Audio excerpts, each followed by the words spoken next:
firstly, the thing I want to say, thanks for coming down, because I'm going to be doing a million things today now, but you decided to come and sit with me for now. Second guest on the High Caliber Men's podcast, which with this budget, shoestring budget production, and your first time on camera, could be a shit show, but we'll make up for it good value and good information. Yeah. So I want to go through firstly why I actually decided to invite you down over any other bodybuilder I know and or on social media, because there's fucking millions out there. And it was actually the thing you posted on social media when it was the day in the life of, and I seen that you put your food up all through the day, and I was thinking, fucking hell, yeah, okay, you eat a lot, and I expected that. But then when I seen you get up in the middle of the night for the meal, I was like, fuck, this guy does take it serious. Yeah. So that kind of perked my ears up to, like, what else do I not know, which I probably pre-expected, just stereotyping you as a bodybuilder and thinking you probably live like other bodybuilders. But when I seen you go up in the middle of the night, I was like, no, this guy's a little bit different. So let's start there. Like, do you want to explain the thing of getting up in the middle of the night? Like, is that what you're doing, literally what you do on a day-to-day basis? Not every day. I'll be open and honest. You know, it's not every day. I have 7 meals, and often, sometimes, you know, if I can get it in before bed, I will. Or, you know, if I have to leave it to the morning after, that's kind of where I'll play catch up in the morning. Sometimes, shake by the bed, just get it in, you know, when I wake up for a piss, which is probably quite often, because, you know, 4 to 6 litres of water I aim for a day. And with that, you know, you're up quite often for the night. But, it's, sorry, yeah, no, go on, sorry. Bit weird on camera. Yeah. So with the thing of getting up in the middle of the night, like, why do that? Why not just sleep more? Because one thing that jumped out at me was, firstly, the commitment you've got to doing that.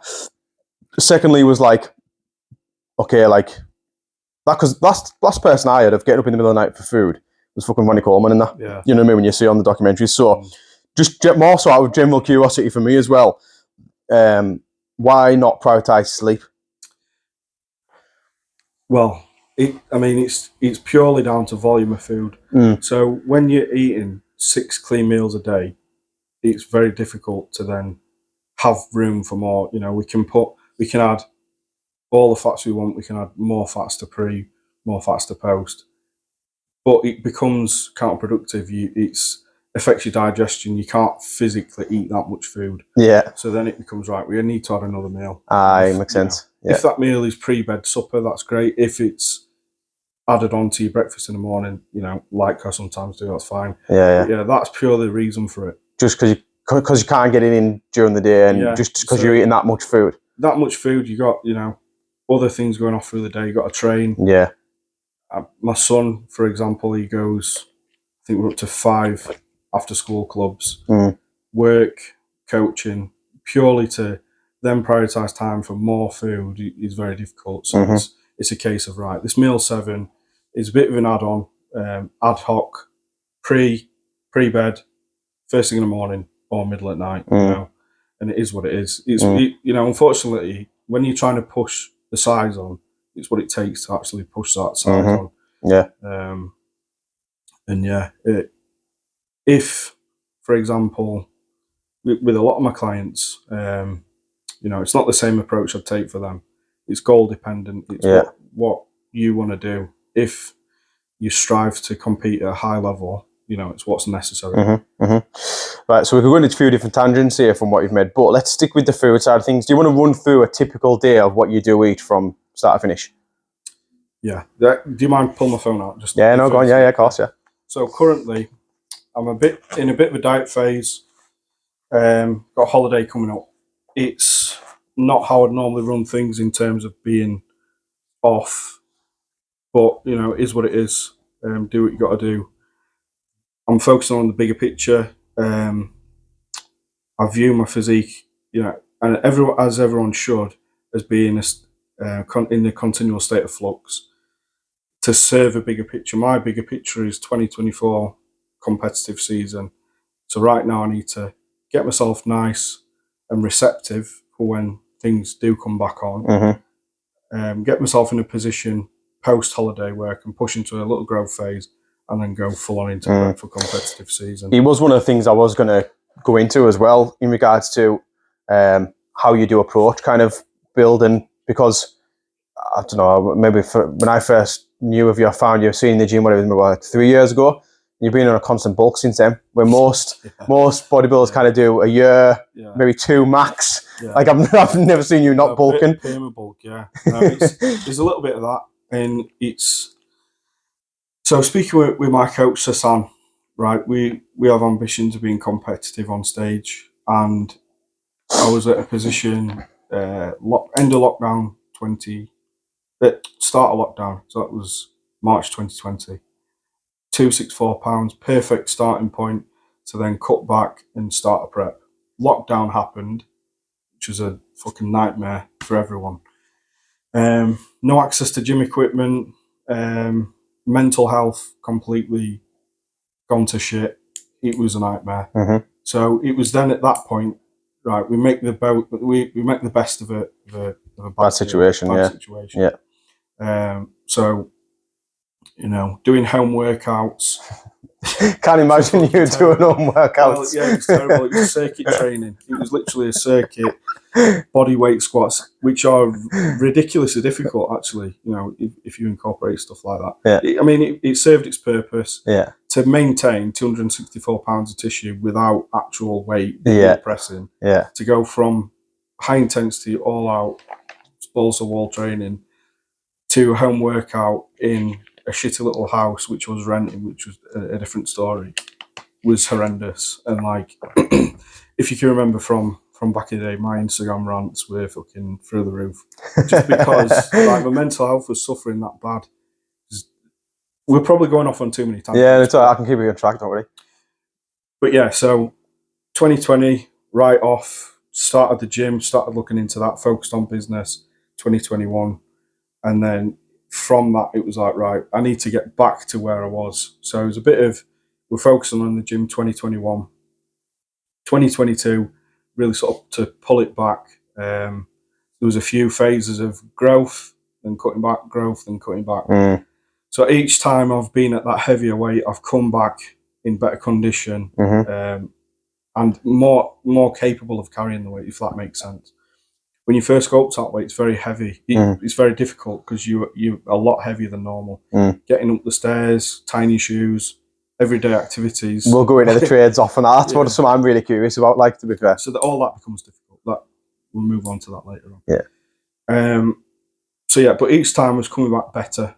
And then this time it was like, right, we need to focus on getting up to high 260, I think, close to 270 this off season, and then preparing for a comp in 2024. The stage is going nowhere, and I'm very much of the opinion, and it, you know, everyone's got their own story to write, haven't they? And mine is very much, I'm a bodybuilder first and foremost, and my version of a bodybuilder is fucking hardcore training, building muscle, and that's what, you know, very much sort of like working in the shadows, like Dorian Yates style of training. That's always been bodybuilding for me. The stage was very much came afterwards. I get you. I you know, competed. It's like, right, I need to improve. I need more of everything. So I'll take off as much time as it takes to get to that position, because I want to be competitive. I want to be, you know, I want to be up there competing with the best. Yeah, sure. Well, again, that's another question I've got for later on, like the intention behind it, the goals, all that sort of thing. But where you're at now then, physique-wise, poundage, and then also nutrition, what you're doing that wise? So I'm about 247 right now. Last check-in, 247, come down from around 267. Has that been your highest, 267? 267 has been my all-time highest, I believe. I'll have to check back on my check-in, but yeah. 267. It's, and when you're up there, it's some, you know, you're up, you're down. There's a little fluctuation. It's not at my height as well, like 5 foot fuck all, but 5'5", let's say 5'6". It's like carrying that much weight is difficult, and so currently around 247. Probably going to come down to about 240. like I say, I'm off doing a little bit of cardio. Food is reduced very much so from when I put what I eat in a day on. So if you want me to go through, well, yeah, what was that? Because I think the thing that jumped out to me was, yeah, the volume of food was high, but you were having like a fucking. I'm sure I seen like a fucking Domino's at 10 o'clock at night or something. was it high day? I think it was. It must have been. I don't know. I'd expect it to be. I think it was probably high day. So that's how that's another method that we use to bump up overall average calories for the week. So what was an average day food then, like around that time when you were at your highest? Around that time. Yeah. I'll just refer back to it on my phone. Yeah, sure, yeah. So we were looking at so I had an issue with whey, so I'd replaced my whey with egg whites. So around that time we were on, just one sec, mate. Yeah, sorry, take your time. So meal 1 would have been 2 scoop of whey, 100 gram of oats. Meal 2, 220 turkey, a full pack of jasmine rice. Meal 3, 230 gram of steak, full pack of rice. You know, like the microwave tea pack. Yeah. Meal 4 would be pre, and that'd be 500 ml of egg whites, 150 gram of oats, 30 gram of nut butter, 100 gram of blueberries, 30 gram of honey, 150 ml of orange juice. Post, 500 ml of egg white again, 100 gram of granola, 1 banana, 150 ml of cranberry juice. That's meal 5. Meal 6, 300 gram of chicken or turkey again, half a pack of rice. And meal 7, which is the either pre-bed while you're asleep, middle at night, or in the morning, would be 500 ml of egg whites or 2 scoops of whey, 100 gram of blueberries, 2 crumpets with 10 gram of butter. I think probably up to 6,000 calories around that. Fuck, mate. But that would be a typical day. And then on a high day, I'll not discuss other ancillaries, but on a high day you would have 2 large cookies pre or 2 large muffins, up the oats by 50 gram. When you said 100 gram oats first, I was thinking decent size, and then you're like 150 gram oats pre. I was like, fuck. Yeah, you get used to it. You go through different approaches when you are approaching that volume of oats. I've found just cooking them now works best for me. Right. Shape just seems to sit on my stomach. But yeah, so additional 50 gram of oats, 2 large cookies. So you're bumping up the pre-carbs. 50 gram of carbs from an intra, so cyclic dextrin, something like that. And then replace any evening meal with an off plan. So I'll probably replace my 300 gram of chicken just because it's not my favourite meal. Even that's a lot of chicken, like for one meal, innit? So yeah, that's where I'd put a Domino's in, and like this is never an enjoyable experience. Like I'm not like, can't wait to get my Domino's or can't wait to get again, it's another reason why I wanted you to come down for this, mate, because when you put that up, I was obviously comparing to myself, and I can honestly say I've never done a proper bulk. Yeah. As you can tell, I mean, I've never done a proper bulk, and bulk. Yeah, well, the best version of a bulk I've personally done was like fucking 4 months, and the highest the calories I got was 3,500, and that was not enjoyable. Yeah, not enjoyable. Like, no. Don't get us wrong, I was thick, I was strong as hell, but the trade-offs in other areas of life for me personally was just too much.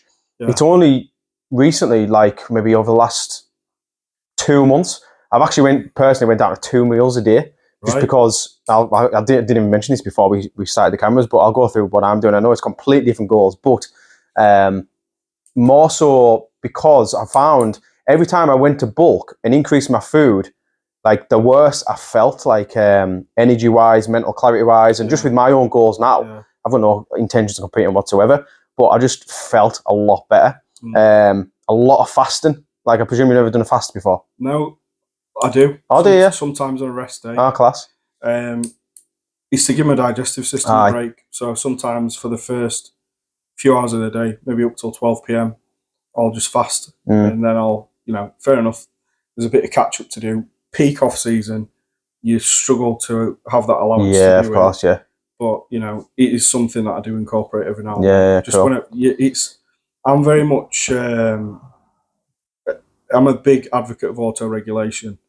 So yeah, you have a set plan, but there's also feel your body, Yeah. listen to your body, and take that and take it on board. Don't Yeah. use it as an excuse. I'm not using auto-regulation as an excuse. Yeah. So, you know, when you feel you need to rest, actually need to rest. Yeah. When Yeah. your CNS is fucked from a Yeah. real intense hardcore session, Yeah. rest. Don't just, oh, I feel like I might need to rest, and then just Yeah, rest. yeah, yeah. It's auto-regulation is actually being true to yourself and Yeah, yeah. authentic, and then It's good. And that's when I would fast. It's good awareness, that. So let's stick with the trade-offs. Let's go into the trade-offs. So you mentioned like 6,000 calories a day, mate. That's fucking insane. Yeah. You said it was not nice. It's obviously kind of uncomfortable. What effects does that have on daily life? Because you've got a normal job as well, haven't you? Yeah. Like, I would almost, if I was to guess, I'd say you're falling asleep at work, you struggle mental clarity wise. Like, what effects does it have? So I've been doing it that long now that it's become normal. I only really get affected at the far end of the spectrum. So when we're at peak off season, when we're pushing to new ground, that's where now I become affected by it. Like you say, everyday activities can become a bit of a slog. You have to be on point with organisation and routine. There's never been a true phrase, prepare to fail. Fail to prepare to fail. Yeah. If you don't prep your meals, you're not gonna get them in. It's simple as that. If you don't prep for that day, you're eating that much food that you won't get them in. Days out, I will never sacrifice my son's enjoyment in life for my own goals. The two don't have to. They can coexist. They don't have to. Doesn't have to be one or the other. No, it's not one or the other. You just need to be more organised, and that's what I try and put across to all my clients. You know, organisation is key. If we're going for a day out, I'm going to prep my meals and I'm going to eat them, and it might be disgusting cold chicken and rice at a theme park, but it's going to get eaten. You know, or smart substitutions. I use that a lot with my lads. If you're going out for the day, you've got chicken and rice in your plan. Go Nando's, yeah. It makes, if you got steak and potato, go and get a steak out somewhere with your missus. It doesn't have to be this. I must eat my Tupperware extra lean mince and rice. It can be substituted and equally as good. If you're in a prep situation, that might be a little different. But certainly off season, there's a little more flexibility, and you can still be a good dad whilst also being a bodybuilder.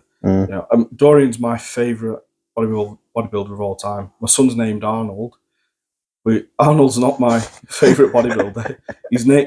I think he's a very inspirational character. Anything he set his mind to, any goal he has laid out, he's achieved. And he's done that by not tying himself down because of rules. Rules only exist if you acknowledge them. Like I say, when you've got to write your own story, write your own story. Don't just follow the path that everyone expects of you. Everyone says to me, "You need to compete." I do need to compete. I definitely do need to compete. But this is my story. Yeah, it's your journey. And it's my, this is how I'm going to do it. Yeah. And when I do something, I'm going to give it my all. I'm going to make sure when I get on the stage, I'm going to be my absolute best. I'm not just going to jump in that show early when I know for a fact I could. I think it's stupid for people to say to you, you need to compete. Because realistically, if you're looking at that, they're asking you to compete because they want to see what you look like when you're lean.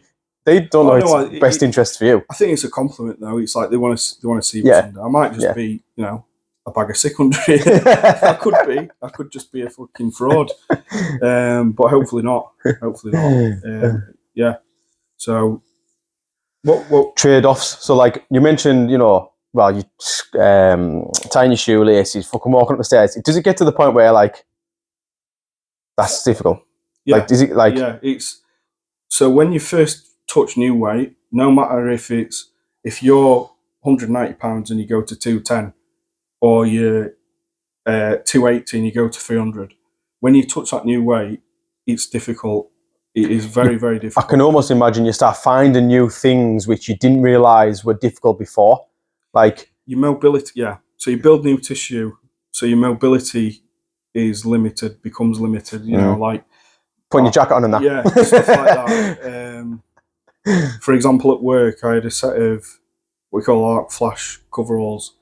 I used to do high voltage electrical engineering, so I'd have a set of them, I'd have a size of them, and they're very, very expensive. I think it's about £1,000 for a set. And I got to a point where the lads at work would have to fucking hoist me in them, like hoist each arm in and put them on. Stuff like that. And again, going back to work, I used to, a circuit breaker, you'd rack in like 11,000 watt circuit breaker, probably about, you know, that high off the ground. Real good size circuit breaker. What you do is rack them up. And, you know, it's quite a difficult process. And I would just be sweating like fuck when I was at that peak weight, literally covered in sweat. Going upstairs, sleep, because you're growing, and you think, oh, you sleep like a baby. One of the metrics I use when I know, I think everyone's an individual, and personally, when I'm growing best, is when my sleep is disturbed. So I'm, you know, I am getting it in, but I'm tossing and turning, and I'm uncomfortable. Why is that a good thing if it's disturbed and that? Like, why do you relate that to that? It's not a good thing.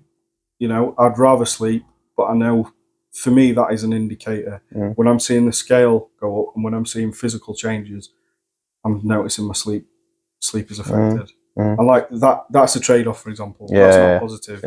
My traps, you know, at peak off season, they're probably, you know, one of my areas of where I carry a lot of muscle mass. So when I'm sleeping, I'm hunched. I mean, Megan will. She takes great joy in telling people that I sleep on my forehead because I do. I've got used to, you know, the bed head, so I'll put my head like that. Fucking hell, mate. Yeah. Getting my respect by the minute, like. Stuff like that. But again, this is what's necessary. Well, what I feel is necessary for me personally. It's not necessary for everyone else. If you don't want to be a competitive bodybuilder, then why the fuck could you ever do that? You know, I come down 10 pounds and I feel amazing. Feel like you skip down the street and that.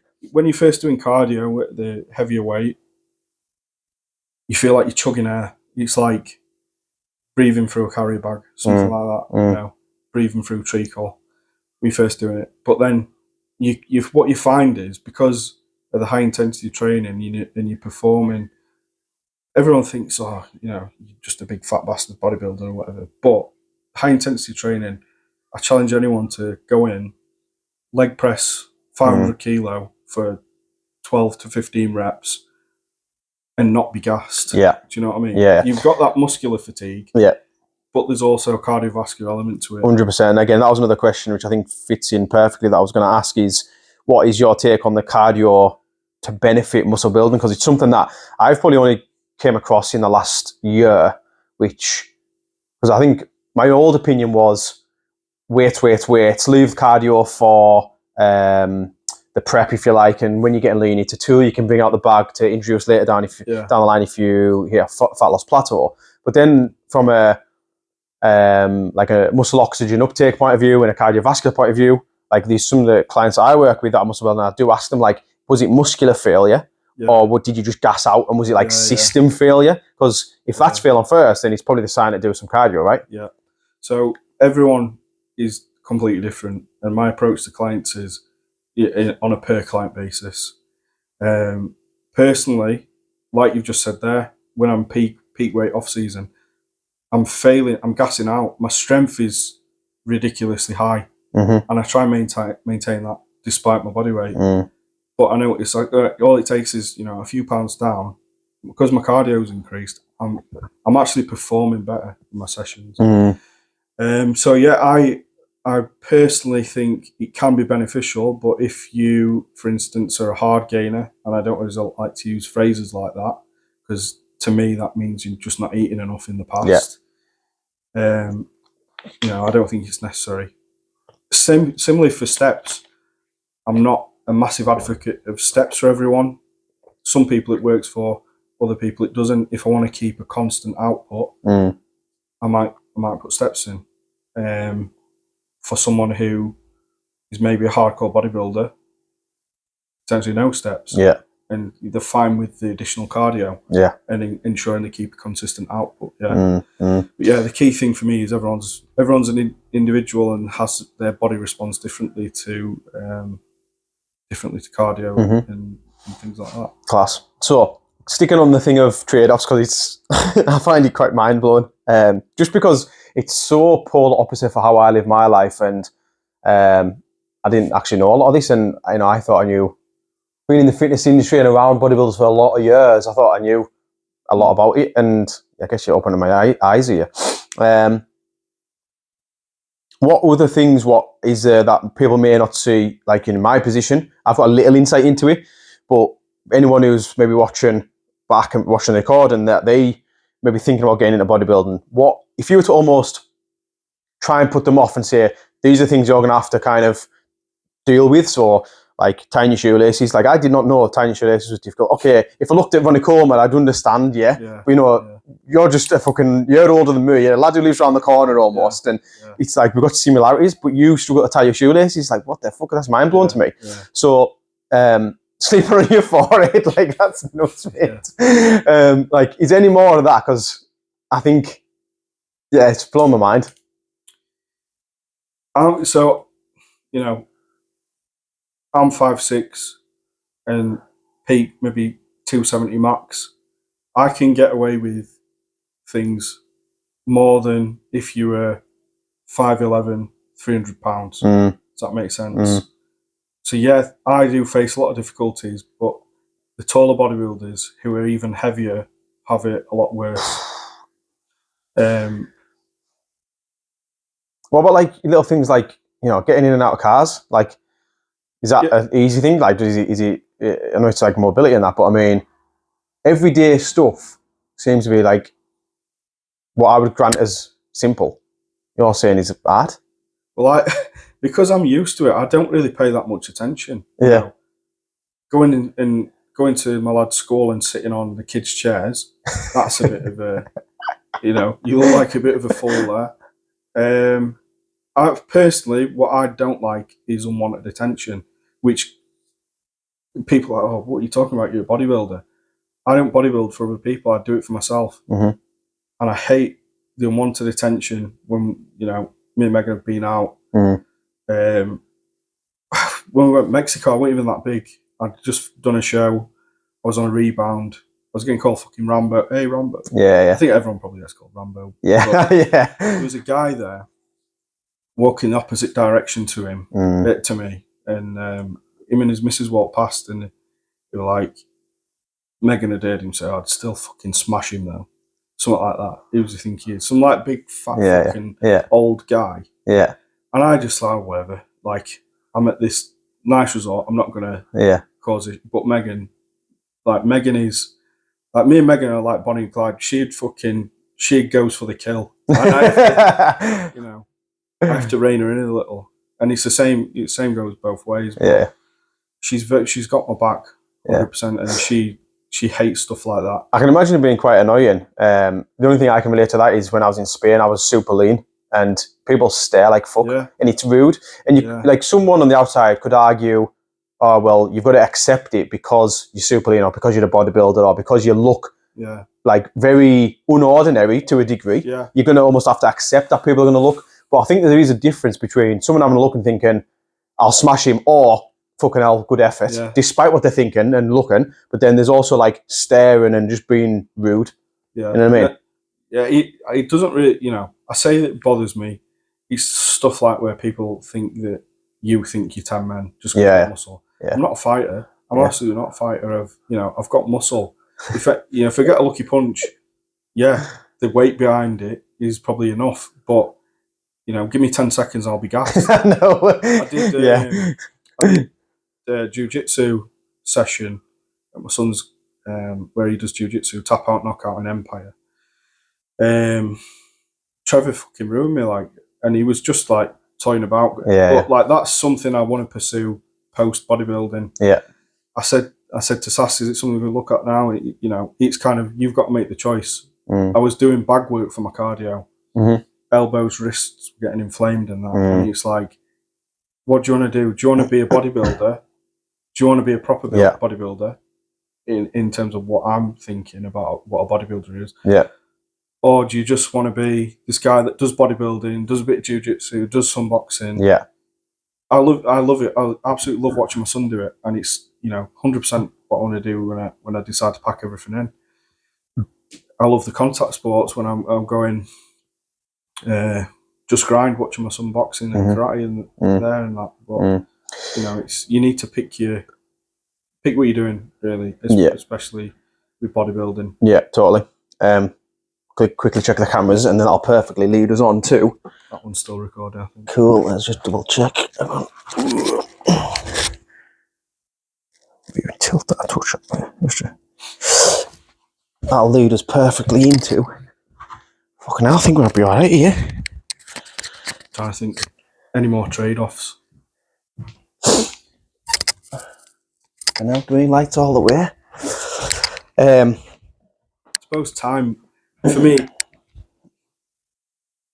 in terms of trade-offs, this is my life and it's my routine and structure. So I personally don't see it as a trade-off now because we've been doing it that long. And I think one of the big things is having someone in your corner who supports you no matter what.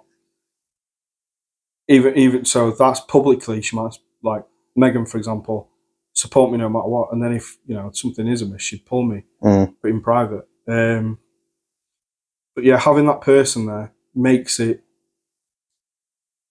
easy. Yeah, makes it very easy. Yeah. If you had someone at home who wasn't supportive of what you're doing, who was resenting every action you took, it'd be different. You know, going to the gym for some people is a trade-off because they're going to get stick at home. And you know, that's not uncommon at all. Yeah. If your missus is not into the gym, she maybe doesn't understand.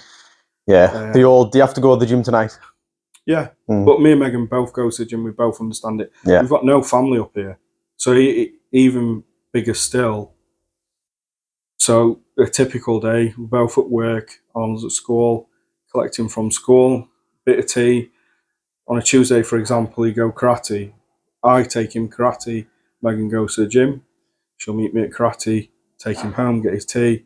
I'll go to the gym, back in, etc. Yeah. You know, so a lot of people will be like, what the fuck, your life's manic. It's mental. You know, he's got boxing Monday night, karate Tuesday night, MMA Thursday night, jiu-jitsu Saturday morning. I go to every one of them where I can, and so does Megan. And then we have our own things. I have coaching, I have the gym, supplement company. You know, it's... You've got a supplement company? A distributor, yeah. Oh, right, yeah. It started it.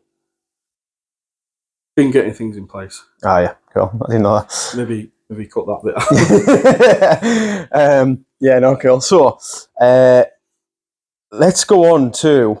you talked about kind of doing stuff after bodybuilding, and once you pack it all in. Yeah. I am a little bit surprised. You've came out and said you're already, and I guess it just shows great awareness by you of where you are in your life, but that you're already going to pack it in at some point. I'll never pack it in. I will never pack in bodybuilding. I'll still be that old fart in the gym, still bodybuilding, but the competing and the seriousness, maybe. Yeah, my goal within it will change. Cool. And it will have to at some point. You know, people, there's a lot more longevity in bodybuilding than people give credit to. You know, there's people at the Olympia in the 40s when they're reaching peak muscle maturity. Yeah. You're not written off if you're not 20 in bodybuilding. Yeah. And it's same for anyone who just wants to get into doing it as an amateur. Mm-hmm. You're not written off if you're not in your early 20s. Some of the masters locally look fucking great. Yeah. The levels of condition they can bring, because your skin thins out as you age a little. Yeah. You know, that's a Yeah. positive. Yeah. So yeah, but you know, my goals will change. I'm not saying that's anytime soon, because it absolutely isn't. But for my own sanity, I have to have something in place. Yeah, sure. So, goals. What is the goal? Because I know for a fact, I've had the conversation with mates before, and more so when I was a little bit more dumb, I'd say, and slightly probably jealous that they're doing something I'd subconsciously want to do and I'm not, which is better themselves, getting in better shape, competing. And it'd be easy for people to look on the outside, like I did in the past, which is strange because I've also done it as well. But then it's like someone on the outside could easily look in and say, well, what are you doing all that for? You're making all that sacrifice for a trophy. Yeah. So what is the goal behind it? I'm presuming it's not, you don't want to do it for a trophy. No, it's, yeah. There is a deeper meaning. And for me, it's not even like... Okay, well, let me ask you two questions then, because you can maybe tie this in. The goal, what's the end goal result? What's the end result you want? And the intention and the why behind doing it. Yeah. First of all, I'll pretext it with, it's something I have to do. I have to bodybuild for my own sort of mental health and well-being. And I'm not a fucking crackpot, that's what I'm saying. But I don't drink, I don't do any recreational drugs. Yeah. That is my poison, if you can call it. You can't call it poison. Yeah, I know what you mean. But a lot of people will, especially these days. It's your thing. That's my thing. You know, from 13, well, I grew up in the 90s, all my heroes were fucking, nowadays it'd be branded toxically masculine, but proper masculine males. I didn't have... Do we go off on that tangent? Do we? No, let's not do that. But I didn't have a really strong male role model. Like my dad was a shit cunt, and he still is. So I sort of idolize like these strong masculine role models, and like you sort of visualize it. Right? I want to be that. I want to fucking. Why would you not want to be that? Yeah. The Jean-Claude Van Dammes, the Stallones, the Arnies. Yeah, all of that. They were the proper role models. They were. Like, I've recently started stretching in my well, we talked about it, didn't we? Anyway, I've always been immobile, even though I'm half the size as you. But I've started stretching, and I made a joke to one of the lads in the gym because he was asking us what I was doing. I was like, I'm just getting a lot more flexible, increasing my mobility. And I've recently started a splits routine, and I said to him, I kind of joked, but at the same time, I walked away thinking, nah, I'm not even joking. And I said to him, I'm going for the Van Damme look. I used to be able to do splits. Did you? I did taekwondo a lot as a kid. Class. So I used to be able to do splits. I'm trying to get Arnold to do them now. Yeah, class. But yeah, stuff like that. So that was very much who I grew up watching and idolizing. And I don't like idols.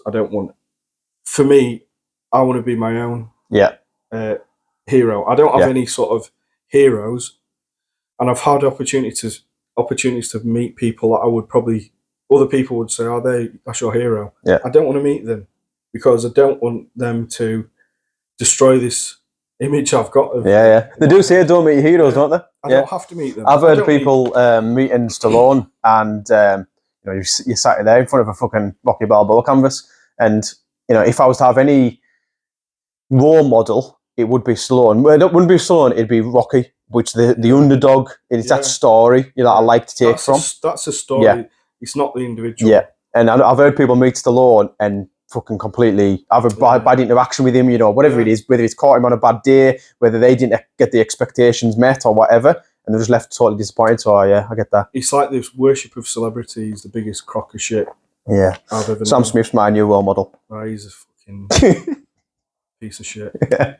But, so yeah, I don't have a hero as such, but I take from people's lives and look at their journey like, right, I want to be the best version of myself and always strive to be even better. Yeah. It won't stop, and some people view that as, you're never happy. Yeah. That's wrong. I'm always happy. Yeah. And especially my exterior, people often mistake you're a miserable cunt, stuff like that.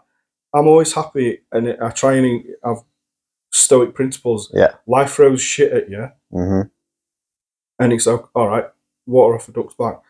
You know, I've had a lot of shit in my past, and you just take it and keep moving forward. It's a bit fucking Rocky. That's it. It's not how hard you get hit. It's about how you get up and carry on and all that stuff. Yeah. But that is there, true. Actually, yeah. The world ain't all sunshine and rainbows. It's actually on there. That's great. It is about moving forward. You know? Yeah. Because life will be a continual process of having shit flung at you. People die all the time that are close to you, and you know, it's difficult. It's difficult to move on from a lot of the time. But you just got to keep on going. You can't ever, like, people have rituals when shit stuff happens in their life. You don't have to do that. You don't have to resort to drinking and stuff. I've got alcoholism in my family. Probably being a bit too open, but whatever. There's no such thing. There's a lot of alcoholism, so I don't touch drink. Not that I feel like I'd ever be drawn to it, but it's like I've seen the damage it does to people and the families and people around them. Why the fuck would I ever think, I'm feeling a bit sad, I'm going to have a drink? But it's self-destruction. The society today is sort of like programmed to self-destruct. Everyone's fucking tells why. It's what I deal a lot with clients, and it's a good point you've made there, and we'll tie this into what you said about you've got to do with bodybuilding, because what I see is people these days, I think everyone's in suffering in their own way to some degree, and whether it's they go to food and end up fat, they go to drugs and end up a druggie, they go to alcohol and end up an alcoholic, they go to porn, they go to gamble and end up skint, they go to social media these days, people just kind of escaping by scrolling, or probably one more so for the women, which is shopping. I feel down. Like, the amount of people I've seen go and buy a dog because they feel down is a fucking joke. And I think it's a shame on the dog, because they're getting brought into a very fucking sad household in order to try and cure that sadness. Or babies. All that. So for you, you've chosen bodybuilding, which is probably a lot better than all the ones I've just mentioned. But do you think it could become unhealthy?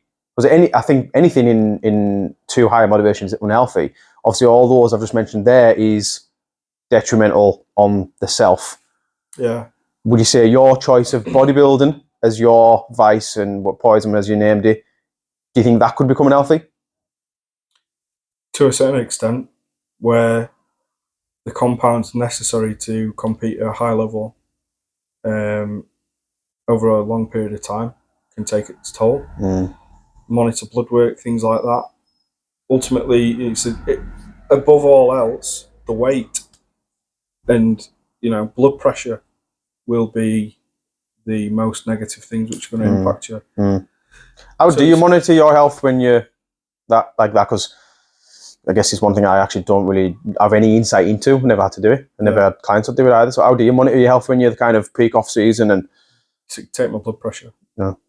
Take organ support supplements, blood work. But, you know, I'm not an advocate of whilst peak on blood work, because, like a lot of the people who I follow in terms of, call it performance enhancement, you go looking for an issue when you're definitely going to have an issue.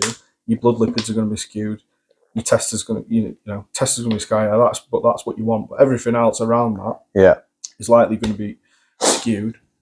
You go looking, it's definitely going to be there. Then what you're going to do? You're going to obsess over these variables which are out of range. You're going to throw this supplement in, that supplement in. And that's great. We've all done that. We've all, well, not all of us, but, people in the industry, and you take this, that, and it's like comes out. You feel it coming out your pores, and it's, it needs to be simplified. And after a period of being off, you can, let's have a look at the damage, regroup, then test before. Is it safe to go back on again? Yeah. In regards to supplements, then, just for kind of because I think the people watching this, I think if I was to put a percentage, it'd be 50% bodybuilders, 50% call them average Joes like myself. I just like training. With that, bearing in mind, that's kind of probably going to be the audience. What supplements do you take, and or would you advise for getting in shape? Because realistically, me and you do the same thing. You just take it to the extremes.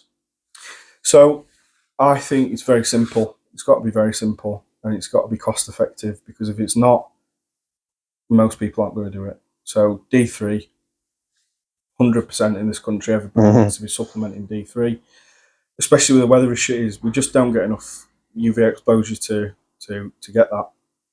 K2 along with that, just to increase the absorption. I normally say about 5,000 IU of D3. A full panel, highly dosed multivitamin. I don't do a massive amount of research into each individual brand. There's always new stuff coming out, but I know a tried and tested one is Supplement Needs Multivitamin and Mineral Pro. That's where bites. You know, a lot of their stuff is expensive, but that, you know, 25 quid for 60 tabs, so that's 2 months supply. You can't go wrong with that. Yeah. It doesn't have the D3 and K2, so then you're not going to overdose on the K2, because K2, you don't want to have too much K2. I like boron. Again, the previous supplement mentioned, the multivit, has got 3 milligram in, but I would say you can go as much as 6 in the morning, 6 in an evening, and that's for people who are on cycle, and when I say cycle, I don't mean female cycle, I mean performance enhancement, and people who are off as well, because it increases the free testosterone in the bloodstream.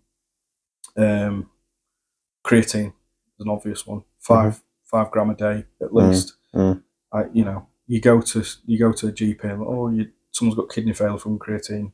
Bollocks. Unless you've got a pre-existing kidney health condition, and you're putting more load on the kidney by putting that creatine in, you know, you're not going to get kidney failure. Bollocks. 10 to 15 gram I probably have a day, and that's pretty much it. A good quality whey, and that's, I feel, as simple as it needs to be. If you like a pre, stick a pre in. I'm not a fan of big stimulant-based pre's. I prefer a pump pre. But a lot of people love the stim stuff. I can't get away with it. So, you train it late as well, don't you, sometimes? Yeah. So I like to be fueled, so that's why I train late. So I have make sure I've got all my fuel in. I give up pre-workouts a long time ago, but I start training early morning now. And even then, I know people still take pre-workouts, but last thing I could want to be doing is itching my eyebrows at 6 o'clock in the morning in the gym, you know what I mean? I guess that leads us on to training, talking about pre-workouts. I know you've got a typical... Go back to the... Oh, sorry, go on, finish off, What was it? The why? Oh, yeah, go on. Did you answer that? Where did it answer? No, basically we went on tangent, so let's go back to the goal, intention, and why you got into it, because we kind of went on the tangent of you have to do it because that's your vice, and I started actually taking us off a tangent onto all the other ones. So do you want to finish that bit then? Yeah. So I got into it 13. So like I was saying, all my role models growing up in the 90s were like big alpha males. Didn't have that at home. Didn't get on with my dad at all, and that was my outlet. So I got a multi-gym, going garage, and just fucking smashed that until doing all the weight stack on pretty much everything. About 13. I'm not saying I'm like a massive 13. I'm probably doing it all wrong. Then bag work, just punching fuck out of a punch bag till my knuckles bled. But that was like all the anger and shit from that. And then a bit older, we got the scooter, I'd go to the gym, and I'd go to this place called Bodies in Doncaster, and that was a pure thoroughbred bodybuilding gym. You know, in the posing area, they had a sharps bin, and that tells you all you need to know. It was a very intimidating environment. There's a guy there called Nev Lockin, who I remember he just looked like a fucking Belgian blue. He just but to me, that's a void-headed cow, right? For the people who don't know. Yeah, Belgian blue. He was just there's got a myostatin variation, so it's double muscled. It's very unhealthy, and I think they die. Yeah, but yeah, he looked like this sort of bovine. For anyone watching, Google, what is it? Belgian blue cow. Belgian blue cow. Yeah, that's what we're talking about. Like, you know, people ask, oh, you don't want to get bigger, do you? Don't. But in my head, you can't, until you find your own skin and you're comfortable saying things which people don't find acceptable. You're like, oh no, I don't want to get much bigger. In my head, I wanted to be that fucking guy. I want to be the most muscular, most fucking biggest creature-looking guy that there is. Yeah. And that was, you know, being around people like that really spurred me on. And went to uni, struggled with it, you know, trying to pay for the food. It's really, you know, difficult when bodybuilding is expensive for the food, just itself. So at uni, just quickly touching on that, were you a typical student, or did you continue, like, were you deep in bodybuilding then, and you still like live that lifestyle even at uni? I lived it as best I could. I didn't go to uni. I stayed at home. All right. I was with Megan from 15, 16. All right. So I was still in a relationship back in Doncaster, commuted to Sheffield. Right. I'd take a box of pasta, eggs, mayo, and tuna, like massive, like literally that size, and sit in my lectures eating it, and like stinking lectures. Like, what the fuck's that smell? But like everyone like thought you were a fucking arsehole for doing that, and people didn't really get it, but whatever. I did my best, you know. I couldn't commit as much as I wanted to. My thing was, you need a career to fund the bodybuilder. I couldn't make especially back in them days when Instagram and all these different revenue streams you can probably draw from bodybuilding. You don't even have to be a bodybuilder to make money from bodybuilding now. Yeah. Like people like Trend Twins and all that shit. But you know, back in the day, you had to have a career or be like some support from home. But my mum tried her best. Dad was a shit cunt, like I said, and he made life very difficult. So as soon as I could, like straight after uni, moved up here. My why's then, it's more along the lines of, you know, I love it. My why is I love bodybuilding. I want to be the biggest. I want to be the best. And, you know, I'm not saying I am the biggest and best, but if you don't have that aspiration inside you, what's the point? Like, you can't lie to yourself, oh, I just want to be, you know, this level of bodybuilder. Anyone that's doing it and giving the time and the commitment to it wants to be the best. Otherwise, why are you doing it? Yeah. Why do you do anything unless you're giving it everything? Yeah. And I'm just, maybe that's me. That might be how I am personally. I'm that intense. I have to throw everything at it. I can't just dip it. I'm going to do it a little bit. Yeah. If I do it, I have to do it wholeheartedly. Yeah. It's one thing that it's like not a lot triggers me at all these days. I'm very like, you know, you mentioned stoic before. You could say that got my ego in check a hell of a lot. But one thing that does trigger us is when people don't have that drive. And I'm just thinking, why not? Why accept average is okay? Yeah. And I physically, mentally can't get my head around, why are you okay being a fat loser and or just accepting average is okay? Yeah. Why not strive to be better? The only word I can use, I can't even relate to them to that. I don't understand on a personal level. If you're not striving to improve them, what are you doing? Are you just a passenger of life? Because that's, you know, what do you do? Come home, watch TV, ignore your kids.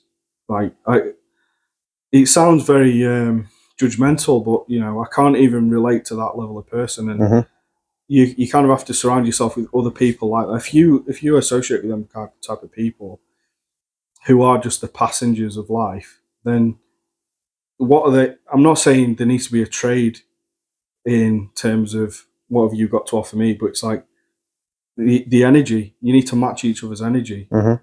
Like, I have a very, very small circle. It's a fucking triangle because I don't, you know, it takes me a while to trust people and to be open. So it's doing this is fucking a big deal for me. Yeah. But yeah, that's important, having people that you can put some trust in and who match your energy and got the same ambition and drive as you have.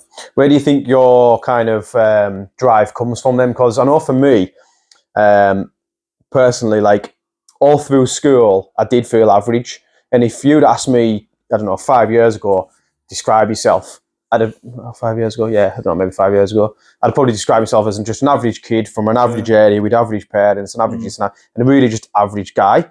And it took me a long time to realise that I wasn't average. Yeah. And some people might say that's very big-headed, but if you actually look at what firstly, it's very easy to become average these days because the average is just fat, miserable, depressed, addicted to antidepressants, get fucked up every weekend, yada, yada, yada. But I know for me, like, there's part of me inside which, like you mentioned before, about people may look and think, oh, why are you always striving for being better? It may come across like you're not happy. I think there's part of me which isn't satisfied. I'm fully content in who I am. I'm proud of myself. I'm more than happy, but there's still that little like want for more. And I think that does come back from being an average kid and, you know, relating to the Rocky story, as I mentioned, just like from being brought up around here, it's very, you are on the back foot. Like I remember when I used to do sprinting athletics, fastest man in Cumbria at one point, no one could catch us. And I ended up having to run for Edinburgh as that club because I needed to get better quality competition. I was travelling to Carlisle 3 times a week just to train. Like, we haven't, apart from Whitehaven, which it's shit anyway, it's like we haven't got facilities around here, we haven't got good quality coaches. A coach came up from down south, actually, and kind of cherry-picked some of the sprinters from Carlisle and created this, like, elite group, which we were going to take on to the next level.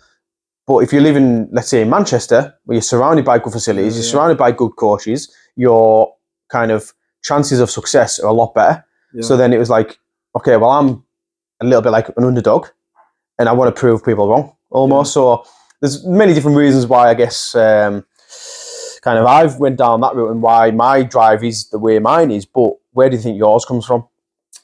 I think similar story. You know, my parents lived on a council estate when I was a kid. Mum didn't have a job, and it was just very much being brought up by my mum.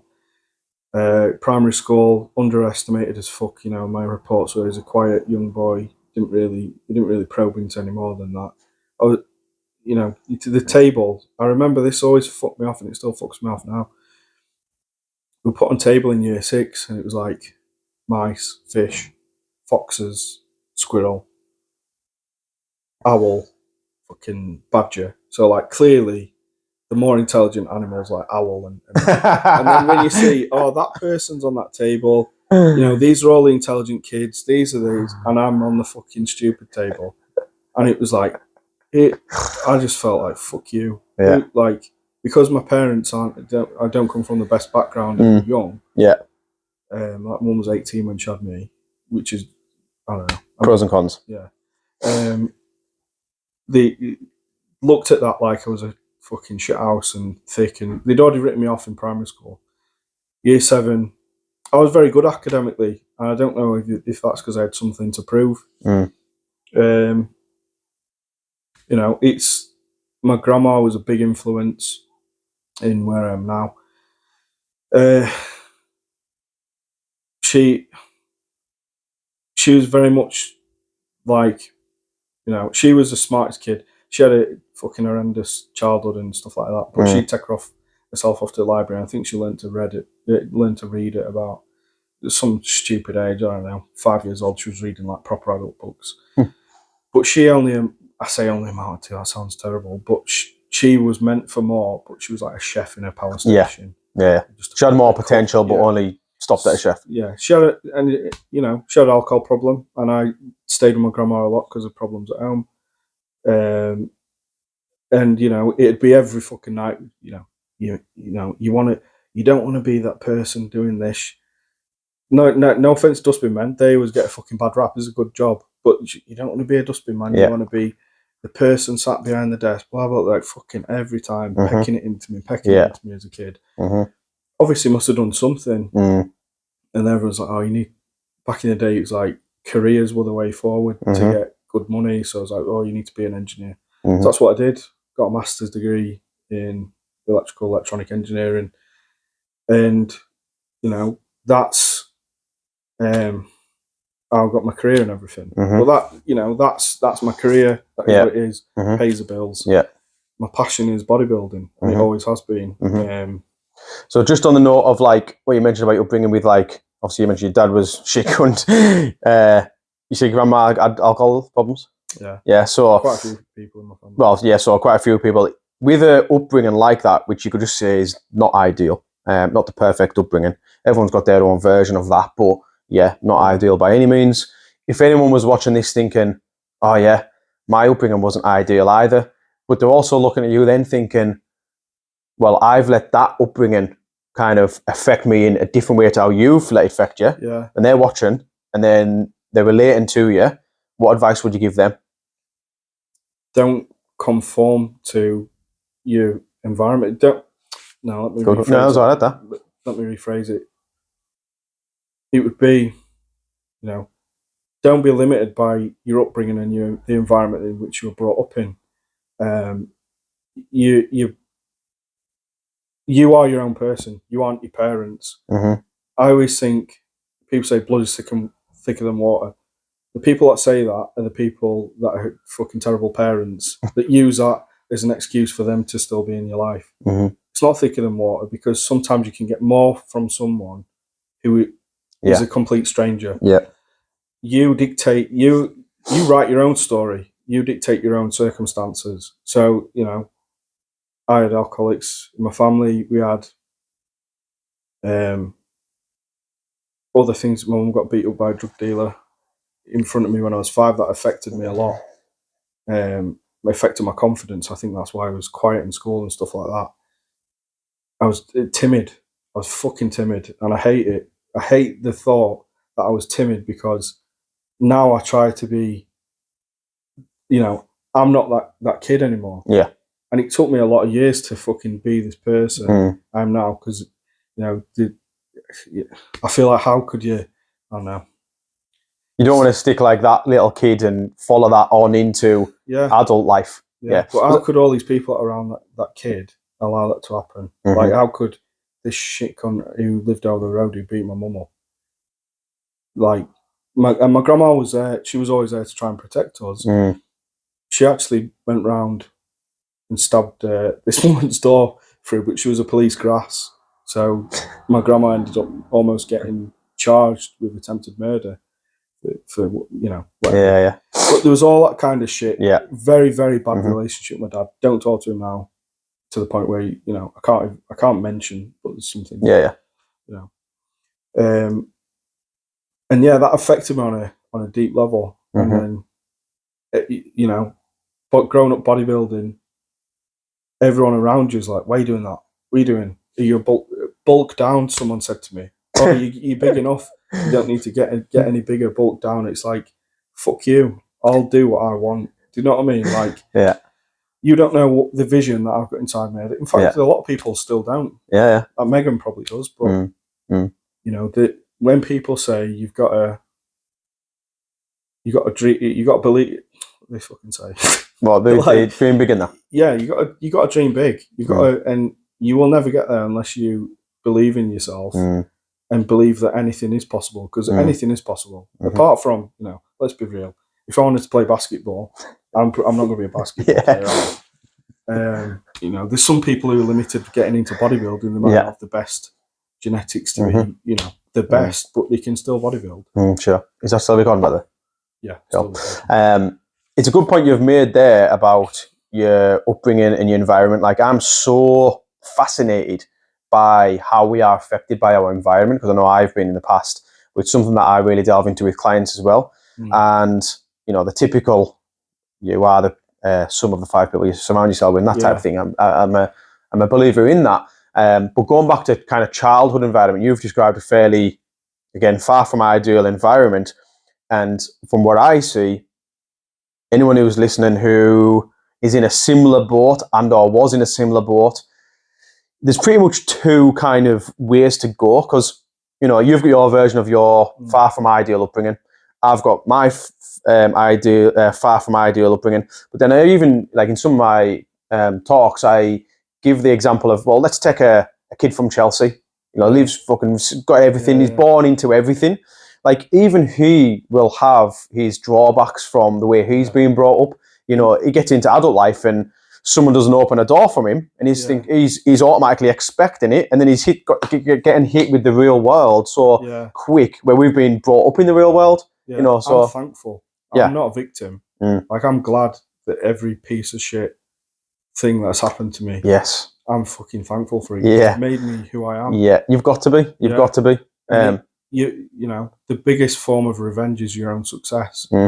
Like, fuck all those people that ever doubted you. Fuck all those people that got in your way and, you know, made it more difficult for you to do. Yeah. Like, I love, and I guess I'm just speaking out loud here in terms of what you've done, and following from what I was saying there in regards to anyone who's relating to your upbringing and or story. You've got two choices of, you either kind of follow suit, and because if you turn into someone with alcoholism, no one's really going to blame you. You lived around your nana's, she was an alcoholic, your dad was. No one really blame you. So it's like, well, you've got two choices. You either follow suit, or you visualize kind of what you could be, which is the opposite of what you're being brought up in, and you use what you've been brought up in, those people around you, to then fuel where you're going, which is what you've done, really, isn't it? That you fail or flourish. You know, there's no, and I would call them people out. Why are you down the path of being an alcoholic? Just because your parents were. Why have you followed suit? If anything, you should know how damaging that is, and you should not be that. There's some people who give you lessons on what to be and how to act. There's other people that give you lessons on what not to be. Well said. Not to act. Well said. And you have to really, where you get those people that show you how to be, you have to latch onto those people and keep them in your life. And, you know, relationships come and go. Hopefully not with your ride or die. You know, you need that person in your life, that one person that's always there. And I've got that. I'm you know, I'll admit I'm very lucky to have someone like Megan. Do you think you'd still be in the same position without Megan? No, I don't think so. She provides a lot of stability in terms of leveling me when I'm not, you know, more. I don't know. Maybe I've got a tendency to be more erratic, and she brings me in line. And also, you know, I couldn't imagine life without my son. Like, I don't understand how people don't enjoy spending time with the kids, and you know, well, I understand how they can be irritating. Like 6-week holidays, fuck me. A lot of my clients have got him in the back of the voice notes and the looms, like shouting at Fortnite and stuff. How could you not? That's something you've nurtured. Why would you not? You know, I get a lot from watching him succeed. And people probably think I'm a pushy parent, having him in so many things, but I'm absolutely not.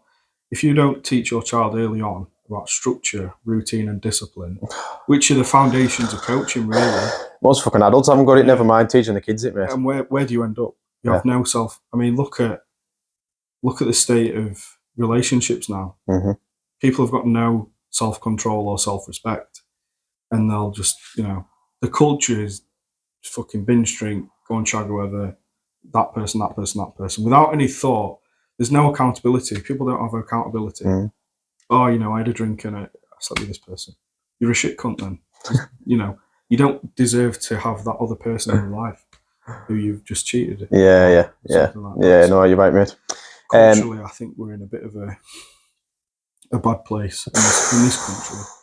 Mate, culturally, societal wise, like, it's fucked big time. That's probably another podcast for another day.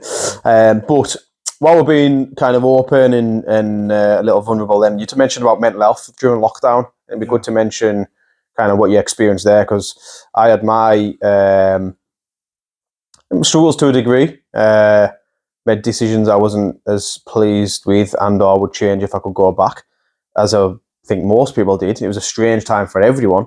But what was your kind of experience of it? My mind racing continually, because I didn't have an outlet to sort of settle it down. For reference, my previous landlord sold his house right before moved in a very small terrace house, just in Workington, really, really small. And it was, we'd come from a 3-bed, quite a big garden, all that stuff, to just like a temporary house before we bought a house. Then lockdown hit. The guy next door, not mentioning names, but people watch the podcast and might put 2 and 2 together, but he had my fucking life. I'm not even joking. Honestly, I'm not going to repeat certain aspects on the podcast. Right. But I felt my main concern was going to jail during that time. I'm not joking. He had us up from, it was like all night raves till 6 in the morning, stuff like that. Yeah. Like, young lad. I had a 1-year-old in my house, and it was like, this fucking shit behaviour. Yeah, just have a bit of respect there. Have a bit of respect. I don't care, midnight, fucking do it every night during lockdown. Yeah. But 6 in the morning, ordering other sort of illicit substances, etc. So yeah, that was terrible. I'm pretty sure I had COVID before it was cool. So start of lockdown, I remember in the gym, I couldn't catch my breath, like really bad.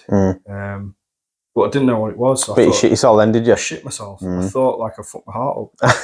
So I went, got my blood pressure. My blood pressure normally runs low for my weight anyway. And that was all good. Then this, coronavirus. And at the start, everyone's like, oh, it's a really big thing. And everyone thought it, yourself included. Then as it went on, it was more of a fucking sham. But yeah, so it was, there was a tedium of being, I was like a caged bear, a caged animal. Like, I need to get out and do excess something. energy that you couldn't use. Yeah. And it's the chemical imbalance in your brain. You actually, Google dopamine dominant brain. Doing high intensity training causes, you get a dopamine release, serotonin, all that kind of stuff. So I'm walking around dopamine dominant all the time. Lockdown comes, can't work out, can't train, chemical imbalance, feel fucking like what, edgy. Yeah. Edgy is the only way to describe it. I've never felt anxious until that time. Really, yeah. And I don't even, sounds toxic, controversial. I don't like to acknowledge depression or anxiety because I think, if you acknowledge them, they become real. And it's a disease that you can't get rid of. It's a state of being, in my opinion. And it's something, why would your body put you in that position? Your body is fucking super intelligent and really efficient. Why would it put you in that state? You have to think, I'm not happy with my circumstances. So what do you have to do? You have to improve your circumstances. You don't go and fucking, go to a doctor, even have a whiff of, I'm sad, is, antidepressants. Yeah. That's another story, but yeah, I think the antidepressant, I think that's a saga in itself. That's a pandemic, antidepressant pandemic. Improve your circumstances. Look at what's shit in your life and improve it. It's a state of being, in my opinion. It's a good way to put it. The anxiety and depression, just touching on that, like my the way I kind of put it across to clients is it's just negative ways of thinking that I've built up. Obviously, if it's acute, then it's just like it comes and it goes. But I mean, if someone's always anxious and always depressed, it's just their brain is wired in a way that they're thinking anxiously or thinking depressively, and they're stuck in that loop of always thinking like that. Or is it victim mentality? Yeah. If you're thinking you're always a victim, why me? Then you're always going to be, on the back foot, depressed. Which I guess linking into what we said before about anyone watching who's got a similar story to you, upbringing-wise, who haven't used it to fuel their goals and haven't got that drive, likelihood of them being anxious and or depressed or going down that end of the scale is probably quite high because they're probably playing the victim that, oh, poor me, this was my upbringing. Yeah. You know what I mean? Yeah. And, it is understandable. But again, I'm probably of the, everyone says I'm like tough love. But I think it works, if you're in that depressive cycle, me being tough love with you is not going to work. It probably won't, and it'll probably make you worse, probably feel like shit. But who's going to tell you what you need to do? Who's going to be real? Who's going to be authentic? Who's going to be like, right, you're not happy because, I don't know, some people can get depressed about their weight. Yeah. It's a common one. Yeah. Well, all right, let's do something about it. Set a plan. It doesn't have to be. It's like, as a coach, I say, I'm not here to punish anyone. Everyone needs to be open and honest. And if you say you've done this, that, and the other, that's fine. Then it's like my job as a coach. So how can I help you to not do that? How can it help you adhere more to your diet? Yeah. On the touch of what you just said there about the tough love for people who are like anxious and or depressed, and I have this conversation with friends of mine. I've had it numerous times actually, and I take the same approach, kind of don't sugarcoat anything, just see it as it is. Yeah. But I really believe it is the best way, because if someone's severely depressed, okay, yeah, you don't want to start calling them a fat fuck and start telling them to sort their life out. But if someone has kind of been in the same position for a while and they have had the compassion and the understanding and, oh, look, yeah, you've had a really bad upbringing, like it's almost understandable. Like empathy. That can come across, and it can be comforting and take a little bit of pressure off of why they're in the situation they're in. But I really believe it takes tough love, as we're calling it now, and straight talking to snap them out of it and to get them to take action. I think from what my kind of education in mental health has taught me, that the compassion and the understanding is great for understanding why you are where you are, but it's not great for getting you out of it. I think that's when the tough love needs to come in. The harsh truths of, look, you are being a shit dad. Do X, Y, and Z, and you'll become a better version of yourself and a better dad. Compared to, like, you know, the softly compassion, understanding, and empathy approach. That's not going to get him thinking, you know what, I'm going to fucking sort my life out. Yeah, well, that's branded as toxic masculinity now. But yeah, I think using personal anecdotes and empathy goes a long way. Not just being, you can have two ends of the spectrum. Yeah, I think there's a mix of both. But I don't know about you as well. With clients, I don't know if you coach many women, but I do find women probably do find the empathetic, compassion, and understanding approach better than, and they almost take that on better than the lads. No, absolutely. I coach, so Megan's my only female. I don't coach any females anymore. She gets tough love. she definitely gets tough love. Class. Cool. All right, well, let's move on then. So we've talked about mental health. We've talked about the physical training side of things. We've been on for quite a while, so let's start wrapping up then. Let's come to views on kind of the PT world, coaching world. What's your thoughts on it, opinions on it? I'll start with PTing. I don't like the qualification structure. I think if you are looking to get into PTing, if you're brand new, it might be a way forward. And it's certainly what you'll need to get in PTing at a commercial gym. That being said, I think there's other routes these days, and I think there's other routes in the past as well that should be given as much, if not more, how do you call it, like kudos or whatever. So, like, for instance, you look at someone like Daz Fulton, Carl Gorman, big fucking guys, a lot of years of experience of bodybuilding. Carl was strongman, I would much rather pay for a session with one of those guys, even if they didn't hold the level 3 PT. For me, from what I've seen and the course content, it's a piece of paper. I'm saying that because I've done it for a lot of years through passion. So I've learned because I love it. I've done every possible variation of training. From being a young lad doing 5 days a week, 2-hour sessions, 4 sets of 8 to 12, then doing 2 hours cardio after, hour cardio after, super high volume to low volume, DC training, dog crap training, if you know what that is. Also, and DY hit style training, all sorts of different stuff. So I've tried it all, and really, in my opinion, you want someone who's more experienced, like the two lads I've mentioned, to push you down that route. You don't want like anyone. Oh, sounds terrible. You can come out of college with a level 3 PT, 18 years old, fresh faced, ready to go. You probably would be able to PT someone very good, but there's someone there who's got a vast amount more experience who could help you in a lot of different ways and probably pull that intensity out of you a bit more. Yeah. So, and even if them lads weren't qualified, in my opinion, you go to someone like that.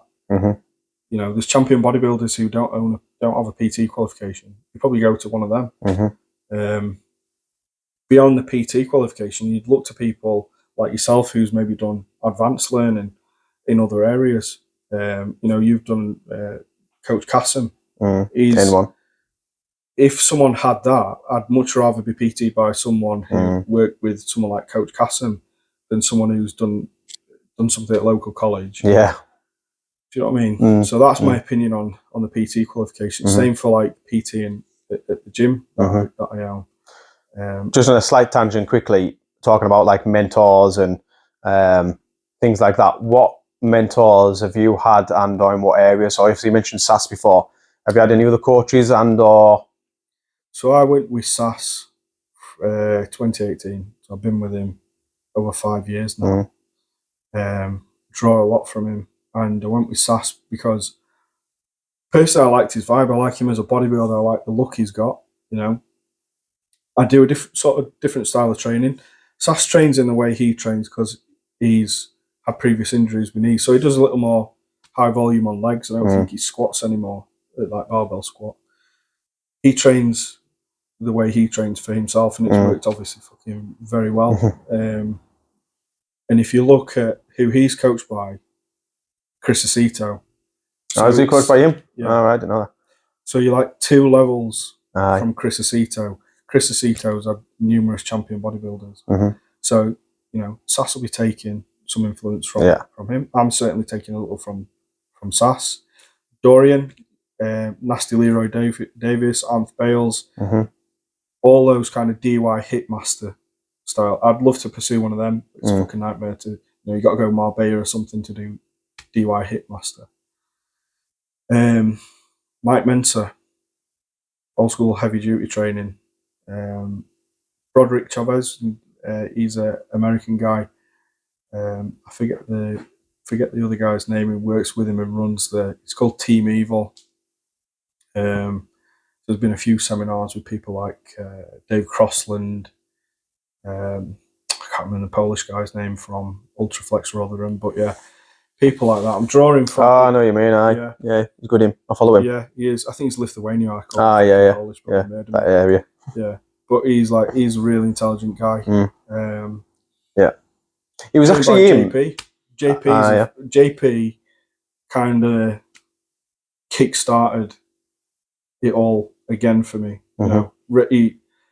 He brought back the DY hit with a little variation of it. Bit more kind of educated approach with the intensity. Because I know, well, even when I done Kassem's course N1, it was that advanced. In all honesty, I did lose my intensity because I was I've learned this new technique and you've got to do it this way. That's the problem. I think if you can blend both of them together like JP done, like it's perfect. It is. That's, hypertrophy coach, a lot of respect for him. Just fuck me. I would sap so much intensity out of my session. He's set up and I don't know. I'm not mentioning. I'm quite sure. I'm not don't quote us on it, but I'm quite sure Coach Kassem was kind of the head guy at MI40 with Ben Pokulski and Joe Bennett and all that was like the coaches, and he was like head of training and education. I think that's that. Yeah, something along those lines. And they've all gone off and done separate stuff. So with mentors, coaches, all that, how important is it in investing in? Well, because you are investing in the coach, but really investing in yourself as well. I think it's extremely important. The accountability. Well, put it this way: my previous heavy weight before SAS was about 220. with SAS to up to 270, around 270. That's fasted in the morning. Fucking hell. So in the evening, it'd be much more. Wow. And it, you know, as much as people might call me a fat cunt, you know, there's a lot of muscle tissue there. I like to just, I don't document my journey. I probably should, but I'm, you know, Instagram bodybuilder hashtag bullshit. That's my sort of thing. As a coach, you can't be like that, because I need to try and educate and show people, put some content out from a coach, and so that's what I'm doing. I don't want to make it the Steve McBride show on my coaching page. It's for my clients and prospective clients, and being traditionally you'd be that guy in the gym who people come and speak to. Now it's on Instagram. You know, I don't, you know, people ask me questions all the time, and then I'm not like, oh, you must be McBride Mass. You must be signed up to McBride Mass. You know, this is a passion for me. I enjoy doing it. I enjoy helping people. But yeah, the level of accountability you get from a coach is unparalleled. And if you just, you know, a lot of people who are new to the process will be expecting changes week in, week out. You yourself will know it's not practical. I think in maybe 6 to 8 weeks with SAS at one point in my off season, especially off season coaching, I had one change, something like that. And that's sometimes all it is. I've got a lad in prep today, you know, excellent check-in. You can see by the level of feedback he's given, you know, concise, good, excellent. He's in that zone. And that's what you need to tune into. And I need to, right, okay, you're in that zone. You've ticked all the boxes. Good week, no changes, move on next week. Sometimes that's all you need. Definitely. But then also the other times you might need, Steve, this isn't working. Steve, I absolutely hate salmon. Please take salmon out of my diet. You know, and you know, it's our job to be able to do that. Yeah, of course. Touching on training, obviously you mentioned all these different ways that you've learned about training. How do you currently train? Like, do you want to quickly take us through an average session? I know that'll be a question on people's mind of like, how can I train like Steve? So I'm a big advocate of push-pull legs. I've done that for many years. I think it builds a real fantastic foundation. It's good for transformation in muscle size over a duration, so you can use it for an off season to establish another big jump in weight or break through a plateau. Is essentially what I'm getting. However, I feel sometimes it can breed a bit of weakness in some areas of your physique. Arms, for instance. Let's do this. Actually, I just had a thought. So let's say I was wanting to develop my physique. I know straight away my arms are my least developed area. They don't look it from here. Oh, yes. Well, I've done them this morning. Done him this morning before you came. I think I would, if I was to analyse my physique, it'd say arms. So if I was to, well, actually, I'll tell you what. Let's do it this way. I'll tell you how I train, and then you can maybe kind of give us critical feedback. So currently, I'm doing chest, back, shoulders. Chest, back, shoulders. See, straight away, I'm not a fan. Why? I don't like chest and back. I think they're too big of a muscle. I understand why you might do it. There is the theory, you know, opposing muscle groups can benefit, and it's, you know, it's very true. If I'm doing chest, I'll warm up my rear delts. I'll make sure my posterior is warm before I'm pressing. For what I'm doing, I want to focus my hypertrophy on one specific area, and if that is chest and back, I feel personally for me it would be a bit much in one session. So I would split that out. It's a long session, mind. Yeah, it is a long one. But the only reason I went down that route is because I wanted to have an arm day, because I've always struggled with arms for years. I couldn't. Arms are my least, my muscle group I'm least connected with. Back, chest, I can just contract like that dead easy. But my arms I struggle with, and you'll notice, well, like yourself, when you stand, you have that little internal rotation, and the inside of your elbow like comes across here. And that for years I was doing traditional straight bar curls, kind of fitting into traditional exercises that just weren't hitting my arms and probably going through my elbow joint. Like the amount of tricep pain I used to get because I tried to fit into certain exercise which didn't fit my structure. I thought, you know what, I'm going to try and have an arm day. And since then, I've enjoyed it, but that means then, okay, I'm going to have to bigger muscles together. Yeah. You know what I mean? So what's the rest of these set like? So it's chest, back, shoulders. Look, this could go on long actually, so we'll see if things keep going. But chest, back, shoulders. It's legs with the glutes and hamstrings focused. Right. Arms, legs with a quad focused. Yeah. When I say quad focused, it's predominantly quads with just a touch of glutes, hamstrings. Yeah. Maybe 1-2 good exercises in. Chest, back, and shoulders, and then back to the start, and/or maybe another arms, depending on where I'm at and what days and training that. So personally, I would probably do your leg day on one day, incorporate ham and quad on one day, but I'd probably put some hip hinge in your pull, so you've got a little more glute ham in your pull as well, or back, whatever you want to call it. So you could move to a push-pull legs. I did used to do it, to be fair, and I did enjoy it as well. You could put arms at the front of your leg day. You could, have a top-up of arms. Or what I'll say to some people what I have done is push-pull, rest, legs, arms, or push-pull, rest, because I always like a rest after back day, then arms, so you got a little, you're not going to fatigue yourself too much for legs, then legs after that. Sometimes arms alone is a wasted session, I feel. Yeah. But personally, I'll move to a bro split. It gives me less exercises. Yeah. Technically, in the push-pull legs, there's less frequency, so you can recover better, I feel. Because with the push-pull legs, what I found was, especially because my arms were weakest, least developed area, it was more, they're always at the end. Yeah. And they've always forever been at the end. And if I really analysed it unemotionally, I'd be like, they're just a fucking add-on. Yeah. Which is why I went to a full day, you know what I mean? You end up that fatigue from those main compounds on push-pull legs, that they do, they do become an add-on. Especially if, let's say you're not enhanced as well. You start to wane after a while, you lose your pump. And that becomes a factor. So pre-workout Skittles is my answer to that. Fuck the rolls and just add them on to the front. Switch it.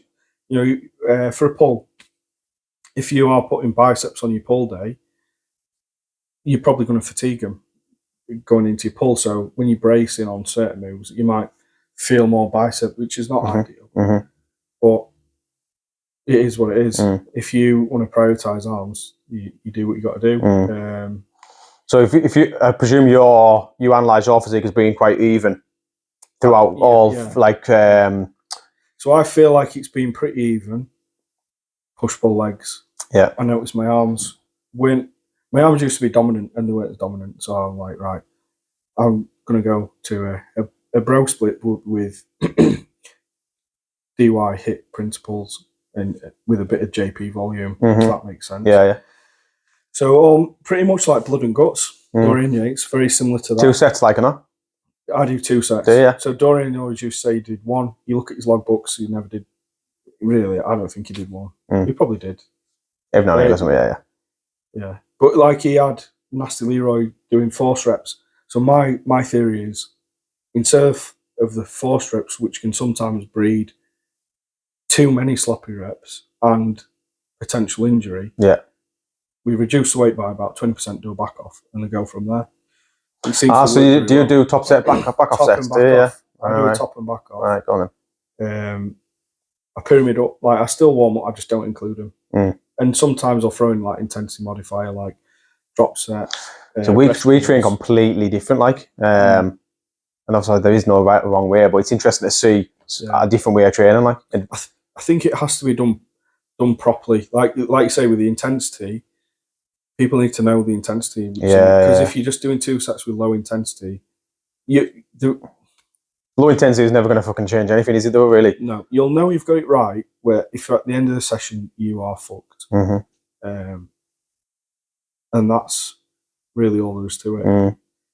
There'll be some grunting and grimacing. I put a video on the other day, like screaming like a bitch in TEDs, but it's part of it.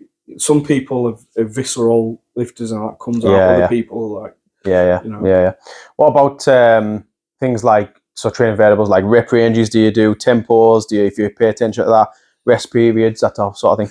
I don't do tempos.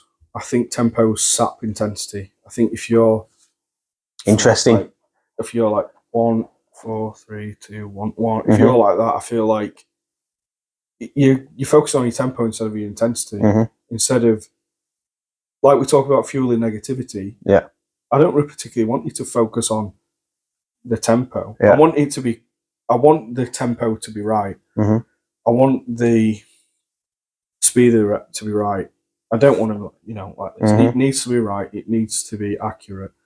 But I want your head fueling.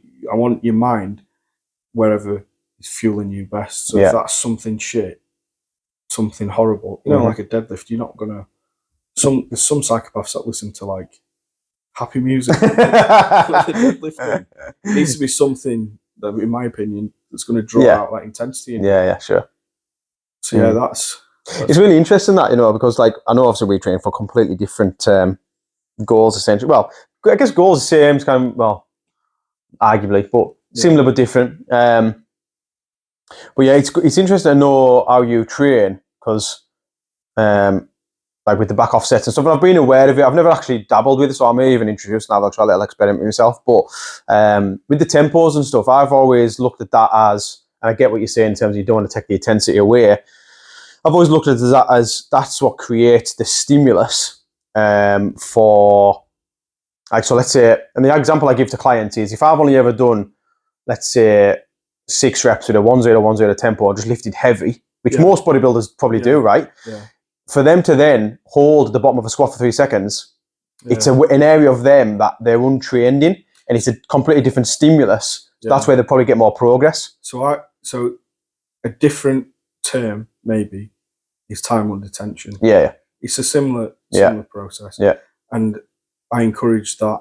When I train my clients and they'll jump in with a session with me. Yeah. Things like a dumbbell fly. So we'll be focusing on nice deep stretch, time under tension, then big squeezes, stuff like that. It's very much simplified. I won't use a tempo because I think it's because of the way my mind works. I've like fucking Matrix in my head if I'm thinking of my tempo all the time. Mm-hmm. But I'm trying to put across, yes, you do need to spend time under tension. And the more time you spend under tension, the harder the rep is going to feel. Mm-hmm. We're doing this, in this instance, for bodybuilding. So the time under tension is very important. Yeah. I'm not saying, for example, if you've got an injury and you're trying to work around that injury, you might drop the load, but increase the time under tension. Or you might increase the volume, you might increase the reps. So it's person dependent. But yeah, time under tension is very important. And that all comes down to execution, I think. So if I visually look at someone, look, right, the tempo or time under tension looks pretty good, that's fine. I won't say, right. I think it's, as well, if you're working with an absolute beginner, it's different. They maybe need to learn the bar path, how they should be doing it, because you go in a gym, you see someone like this 0-0-0-0 tempos. You just need to bring them in line. It depends if you're working with someone who's already an established bodybuilder who know how to train. It's a little easier. What rep ranges do you usually stick to? I'd stick to as low as 5 to 9 from a work set. That might be higher on legs. I think you can get a little more out of legs in terms of volume. I think a lot of leg work is mental. You can slap a load of weight on, more than anyone would ever imagine, and just go for it. And it's a mental battle more than anything. But yeah, 5 to 9. What we'll do is you want to fail in that rep range. So if you're putting a weight on and you're failing at the bottom of that rep range, if you're dropping out at 4, right, next week maybe we need to reduce that weight. So that failing 5 to 9, fail about 8, right, good. Need 9 solid reps. Okay, this week we've gone and blasted 12 out. Right, okay, next week you need to increase the weight. So it's very, very simple. You want to be working in your prescribed rep range. Drop the weight for about 20%, something like that. You need to really eyeball it because it's a 2 separate rep range. Then it'd be 8, failing that 8 to 12. So sometimes the back off is just as hard as the work, because you're not dropping that much, but you're still putting the same intensity, and now you've got a little more volume. So you can sometimes. This is where my difference between the difference between sort of like the DY hit and me would be is the back off. And then on the latter exercises, something like a tricep extension, you might think, right, there's a little more in them. I'm going to throw in a drop set. So you might work down the stack and drop just to absolute failure. Yeah, cool. The another reason why I wanted you to come here is because you can have a fucking open and honest kind of conversation without getting triggered because someone else does it different, which is hard to find these days. And in my opinion, it's crazy because I actively believe you should go and find people with different opinions, not just about training, in any area of life, because I've learned something here. I've got a different perspective on things. Get out of the echo chamber. Yeah, 100%. And just to kind of give a different perspective on what you're saying there, and I guess just to purposely play devil's advocate for the sake of the podcast, is with the like top set, back off set. I don't know if it was custom or not, but somewhere I read in terms of like stimulation of muscle tissue and that.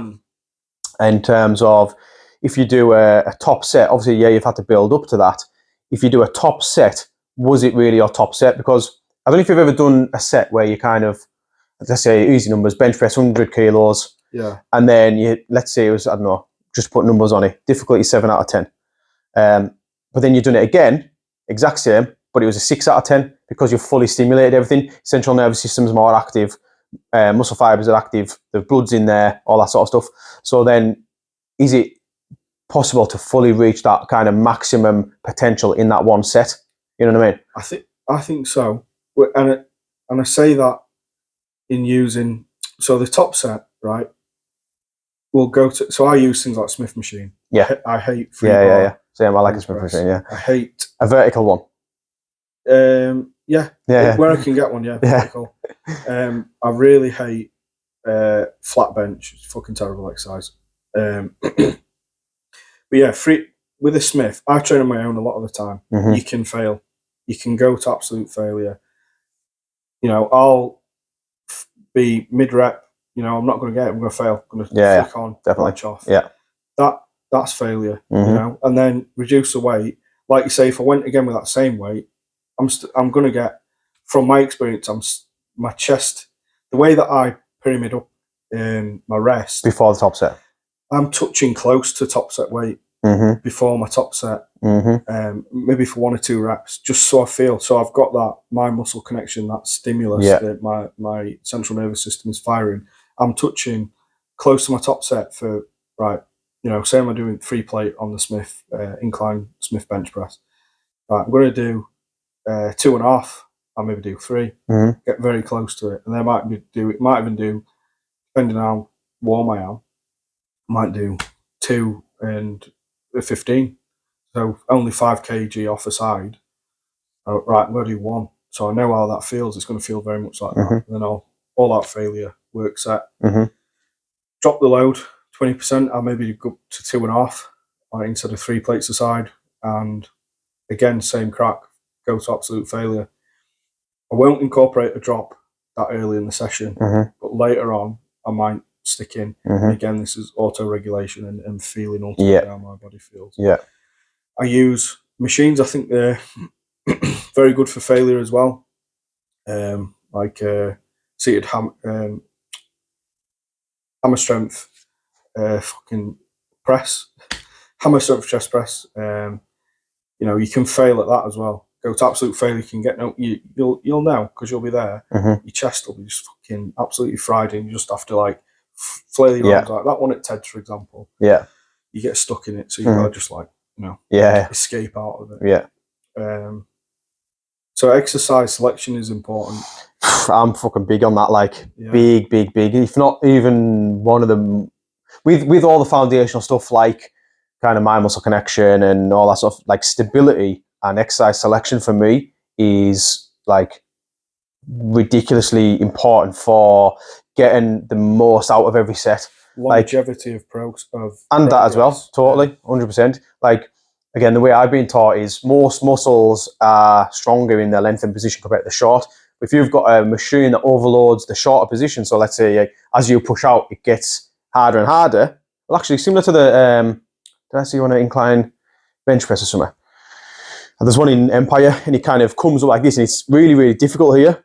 Yeah. But it's really easy here. Yeah. So the kind of resistance curve of the machine doesn't match the strength of the muscle, where in an ideal world, it'd be really heavy and get easy. It's like the prime stuff. Yeah. It'd get easier and easier as you go out. Yeah. Obviously, no, not many gyms have prime stuff, but I mean, exercise selection is very important to get the most out of that muscle, because the way I look at workouts is, and this is why I'm probably a little bit more, I pay more attention to the finer details than most, because a workout, and the way I look at it is, to get a good workout, you need good exercises. To get good exercise, you need good sets. To get good sets, you need good reps. What makes a good rep?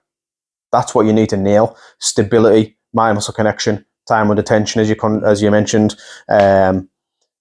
Ideally matching that strength curve and resistance profile. Having the ability to progress. So if your gym has got up to 60 kg dumbbells and you're pressing 60 kgs for 15 or more, you're going to have to change that exercise. You know, you can keep increasing volume, but ultimately to get stronger, you need to... Or increase the time of attention, which again, there's only so far you can go there before it's like, I'm fucking doing 10-second reps here. Exercise selection massively important. When you do get very strong, something like a dumbbell, you have to take into account, you know, getting them up if you train on your own, flick them off your knees. Takes a lot out of your central nervous system. Whereas if you had the machine set up, like say stability, it's a bit like Smith, big advocate of the Smith, fixed plane. No, I've never had a shoulder injury since I've been doing Smith. Whereas when I was younger doing flat bench, picking up rotator injury. In terms of the exercise selection, the way I sum it up to my clients is, what stopped you doing another rep? If that answer isn't my strength, you need to change it, because you're not going to be able to progress it. And I've been in fucking every gym in work in, the ones I'm not banned out of anyway. I get in there and it takes a few weeks to find my feet, because I'm thinking, well, I'll do this pull down, but then I'm either doing the full stack, or I'm like, maybe getting engaged, or maybe I'm like, I can't physically kind of, because especially you'll know as well, like being small and strong for your size in height, it's like, okay, well, I need to pin myself to the floor, because if I pull this, I'm kind of pulling myself up, and the stability is lost. And then like that is a problem I had in interim, to be fair. I was improvising around equipment too much. Bracing's massively important. Stability is unbelievable. I had that at Strength Shock. He's got really good, it's like a primal, which is a replica of a Cybex. I forgot what they call it, like a squat press. Cybex squat press. Interim's got one. So I'm not even going to fucking try and demonstrate with my hand. But the seat pad was too far away, and I've got short as fuck legs. So you can't brace. I have that problem. My arms are short, so a lot of the time my legs are thick. So when I'm sitting on a leg extension, my legs are sat quite high, but my arms are, my hands are making it too much to be able to then brace against the pad. It's just use my trick with the seatbelt. And it's not my trick at all. Someone else fucking made it, but I mean, I promote it a lot. But things like that, you have to put straps around the handles, grab the straps.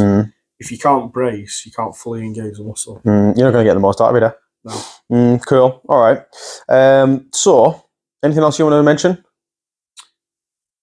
Depending when this is going out, obviously Dave Stroughton has got King of the Stand. Stands. I'm not Cumbrian, so I'm not going to say it. King of the Stones up at Honest to Slate Mine. So when's that on? 16th. No, it isn't. 22nd of September. 22nd of September. And what is it, like a strongman thing? It's basically stone lifting event, specialised in stone lifting.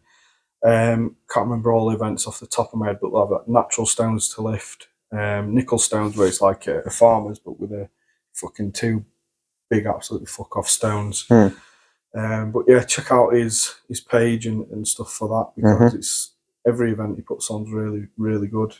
Like good family days out. Bodybuilding show sometimes isn't for everyone. Although saying that, there's always a good vibe, good atmosphere to watch them. But where lads are scoffing big stones about, it is a good day out. Excellent sort of location up there. Honestly, if Dave's doing it, that'd be a good day as well. Because not that I managed to make the world's strongest man. Sorry, couldn't be a strongest man. That looked like a good day, like. Oh yeah, looked like a really good day. Really, really good. Despite the rain, the rain didn't fucking hold it back. Yeah, class. And as well, like Dave is one of the people who sort of brought me out of that lull in lockdown. So. was down at the beach doing some strongman stuff, and Isabella Road, which is like an iconic location, where he's the only person that's made me throw up ever. We're doing it. I think it was car pushers, and like I just sat there and just projectile vomit came out. Wow. But like that was important to like get back, and Yeah. you know, we were down there lifting rocks off at the beach in rain and stuff. It was that visceral, primal fucking masculinity. Yeah. Just getting something done, getting that dopamine. Just some good hard fucking grafter. Around like-minded people. Yeah, class. Fucking really good. Class. So if people want to come, that's on the 22nd of September. I'll confirm. You might have to cut this bit out. Yeah.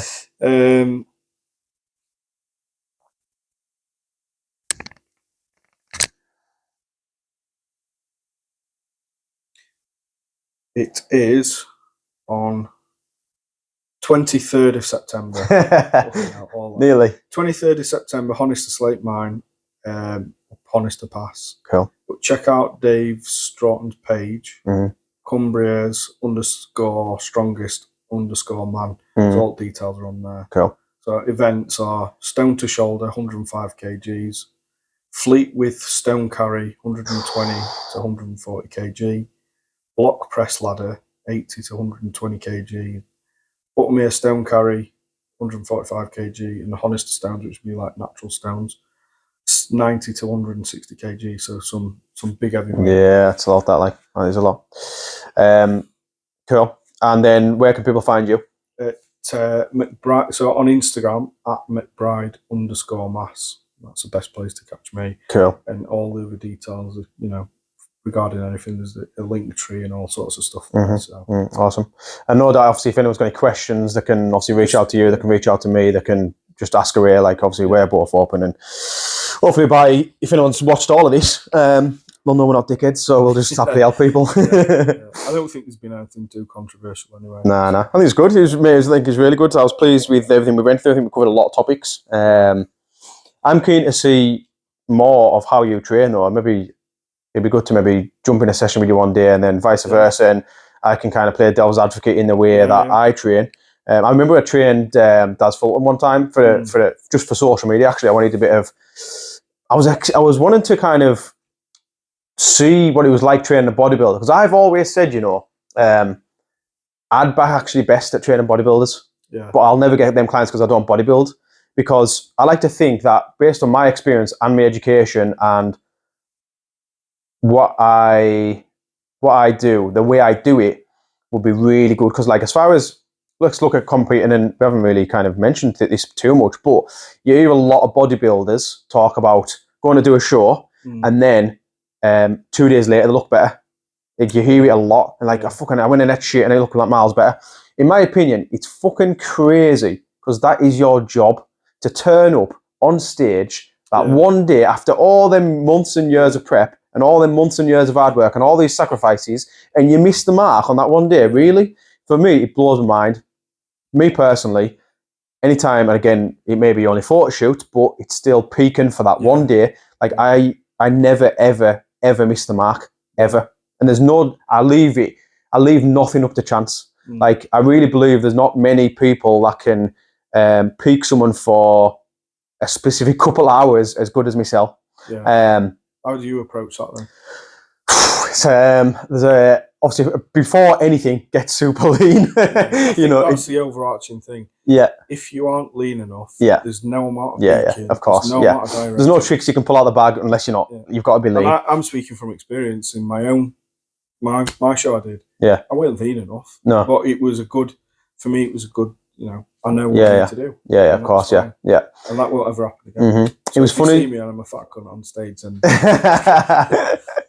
well, when I first competed, I had a coach who was a bodybuilder, a woman.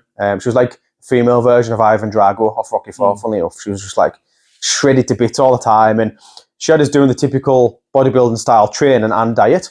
And then it was about 10 weeks out from the show, the first ever one, and she went in hospital with meningitis. And I was committed to this show. I'd already put in 8 weeks or something. And I was like, fuck, like, what am I going to do? I don't know I have a clue what I'm doing. Proper panicking.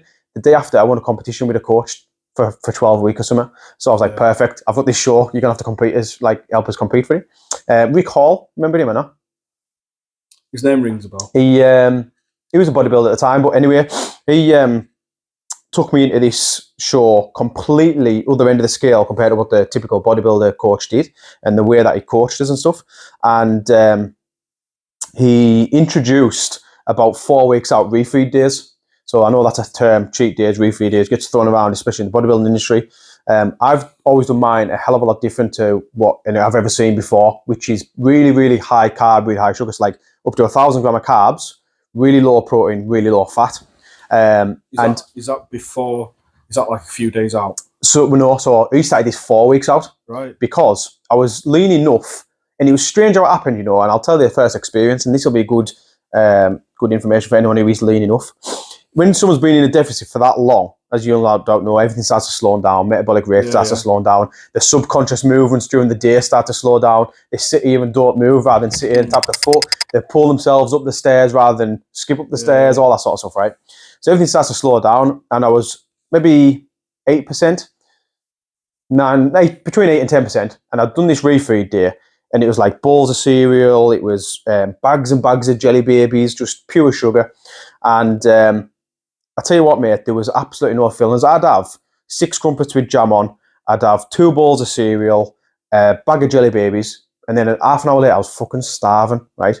Long story short, 2 days later, I was visually a hell of a lot leaner. I was looking down thinking, what the fuck's going on here? Were you manipulating water at the same time? I kept it consistent, but we do for the refeed, for the peak week. Yeah. So I'd done that, and I was visually leaner. And he was like, okay, do it again next week. So just back to the normal, low calorie, high training, intense, do another one the week after. And every week I've done it, I was getting leaner and leaner. And I realised, so when let's say I'd done a refeed on a Sunday, Monday, I'd look a bit like puffy, a bit bloated, I'm holding a bit of water. Tuesday, I would look a little better. Wednesday was my best day. So if I'd done a refeed on a Sunday, I'm going to look best on a Wednesday. So then I would do it, if that show day is on a Sunday, I'd do it 2 or 3 days before. So I can tie it in with the show day, which is exactly what I've done. Manipulating it with the water, it worked like a treat. Because then it's not leaving, for me, it doesn't leave anything up to chance of when do you look best after a high carb day. So you're doing some practice peaking without 100%. Without the numerous times. Without the salt and water. Mm-hmm. And numerous times. Just introduce that stuff in, and then there's no guesswork whatsoever. I've found some of my best results with a client recently. There's a lad who he's had a fair few nights out planned. We were in a deep cut.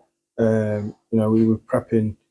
You won't mind me mentioning, but he was prepping for a wedding, and he's got an active social life. So we were keeping hard as fuck on him through the week, and then a refeed. Yeah, and then that was a common theme. Worked really well for him. Yeah. Worked well for his physique, and it worked well for his lifestyle. So he's like best of both worlds. Yeah. He'd deplete like fuck right up to it. The flatness that people talk about would be there. Glycogen depleted. Refeed. Swole as fuck. Yeah. Bit watery. So week went on. He'd get even leaner. Yeah. It's essential, in my opinion, to carry on progress and getting leaner. Obviously, if they're planned right, you can use them as an excuse. If you're doing them, you say, I need a refeed. Yeah. No, that was my thing of I've always said with like that, and just kind of most bodybuilders, you'll know that agree, they just kind of go in the gym and they only rely on intensity and they don't think about anything else that we've talked about, like the stability, like the exercise selection, anything else. But going back to what I was saying, anyway, when I trained Daz, I kind of knew how he trained, like heavy, intense.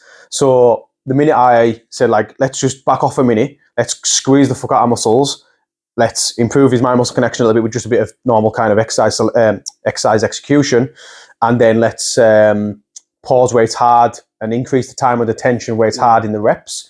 Mate, he was burning out and he probably won't mind us saying this if he watches his back. I hope he don't, Daz. But I mean, he was burning out fucking straight away. And what he kind of highlighted to me is, his way of training prior to that session was really strong, really intense.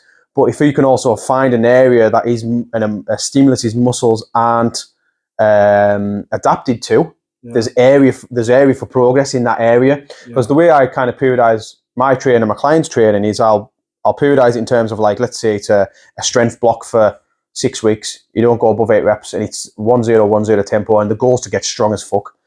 Then you maybe throw in a couple of weeks or maybe 3 weeks of what Coach Carson would refer to as metabolic. We probably call it muscular endurance. So even with that though, I do like to still go heavyweight, but just with long pauses. So leg press, like 2 seconds at the bottom, 3 seconds at the bottom, straight up, straight down, 3 seconds at the bottom. You can still do that with heavy weight, and you can keep the reps low. So imagine still doing 8 reps, but you've got 3 seconds at the bottom. So then that builds up the kind of muscular endurance, and it's just burning like fuck. So you adapt to that. So then going into a hypertrophy block, you've built up strength, you've built up muscular endurance. Well, perfect for hypertrophy, because then you're strong and you've got a good fuel tank to push it long into the set. You know what I mean? No. There's shitload. I mean, that's not too dissimilar to, you know, like Neil Yoda Hill. I've done his course. I think it's on there. Y3T. The physical one's on there. It's not that dissimilar to that. But he does it on his periodization is on a weekly basis. So 1 week would be light, 1 week moderate, or and 1 week heavy. Which I think there's not one perfect plan. And when you acknowledge that, first of all, you're not a dickhead, because a lot of people, you must do this, must do that. No, I mean, I'm really not a fan of high volume at all. High volume, because I see it done with low intensity that often. When high volume is combined with low intensity, it's just fucking shit. But when it's combined with high intensity, I feel you're probably going to struggle to recover from it. But there's all different ways of training. There's benefits to all of them. There's drawbacks to all of them. It's just finding what. I think ultimately you have to find something that you enjoy. As well. Totally, mate. Couldn't agree more. I enjoy pushing fucking heavy weight. Couldn't agree more. And I just find like if I was doing 4 sets of 8-12 with reduced weight, I'd be so fucking bored. I like to go in. I like to fucking get my headphones on, have pure high intensity, whatever mental shit going off in my head. Just put it into that set. I love that as well. Actually, just touching that, and we'll have to wrap it up in a minute. But I mean, last thing I guess we could say is that mental shit going on in your head is touching on like emotion, because I say to my clients, like, pull on pain. If anyone who's got a muscle building goal and you need to like really dig deep in a set, you can pull on pain and think back to a time where it was painful to whatever degree, and use that as fuel. Like, so for me, I can think back and, like, if someone was to say, like, I was never going to amount to anything, or if someone said I couldn't do anything or anything like that, I'd be like, no, fuck you, I will. And then create stupid scenarios in your mind if you have to get you that little like emotion, and then put that into the set. Exactly. Like we said, be thankful for all the shit that people have ever given you. Class advice. They've now gifted you that to prove them wrong. And it's not about, prove them wrong like they mean something. It's just use that as fuel to like fucking prove everyone wrong. Prove yourself right. That's way of putting it. That's ultimately sort of a place where I come from. Is fucking prove everyone wrong that's ever doubted you. Fuck what everyone thinks. And fuck the rule book. Like, make your own rules. Fuck the rule book, mate. That's a belter way to end it, I think. Just fuck the rule book. That's class. If you believe in the rules, you'll be constrained by them. Mate. Now, if we maybe do another one on like society, and we'll start with that note. We'll start with that note. But cool, mate. Thanks for coming down. No problem. We appreciate it. I think anyone watching, give it the share, give it the like, all the usual stuff. Give Steve a follow, and then we'll maybe get a little some video footage. I know you're not a fan of cameras being in the gym, but I'll bring the camera. I'll do the video footage. We'll get that sorted for the training.